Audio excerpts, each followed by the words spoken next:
And they're off. French Deputy Star Standard strikes out for the lead immediately, and he is aggressively ridden here. Star Standard to the lead, and Cigar is keyed up today. Very competitive, and he's right up there close for the inside Le Carrière. They make the bend toward the backstretch. Star Standard leads. Le Carrière pressing on the inside. Jerry Bailey with a hard hold of the pent-up power of Cigar, restrained in third. Peaks and Valleys in the clear on the outside fourth. Unaccounted for is fifth. French Deputy from off the pace today. England's Hauling is now seventh on the outside. Tinner's Way is next. Then it's Solo the Matter, who's down on the fence about 9 lengths from the lead.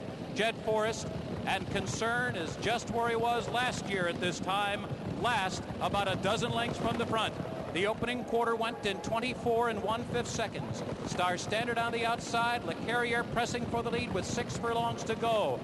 And Cigar wants to go to the lead, but Jerry Bailey says no, not yet.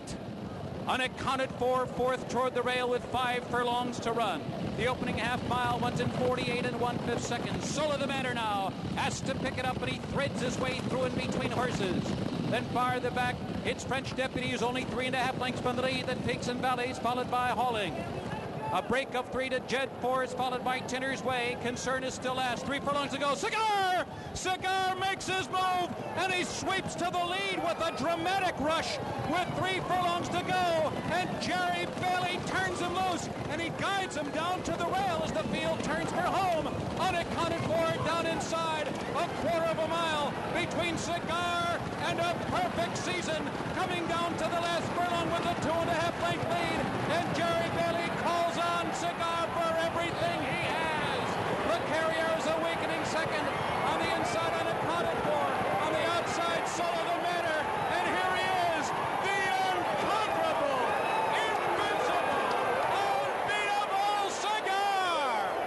He has won it, and look at this time over this racetrack, 1:59 and 2. He beat the best the world could offer, and even Mother Nature too. There he is, Cigar. And trainer Belmont, Bill, we saw you as Cigar was coming across the winner's circle. I've seen you a lot. I don't think I've ever seen you that excited. Well, I figured I had to root him on this one last time. It's the last one of the year and the big one, and I think this really etched it in stone what a champion he really is. I think this leaves no doubt. Truly a champion, and I think that you have to agree that he has to go down in history as one of the best ever. I think he surely does. I think they can tack his name right up there with the all-time greats, and I don't think we have to hedge on that at all. I think he's a real super horse.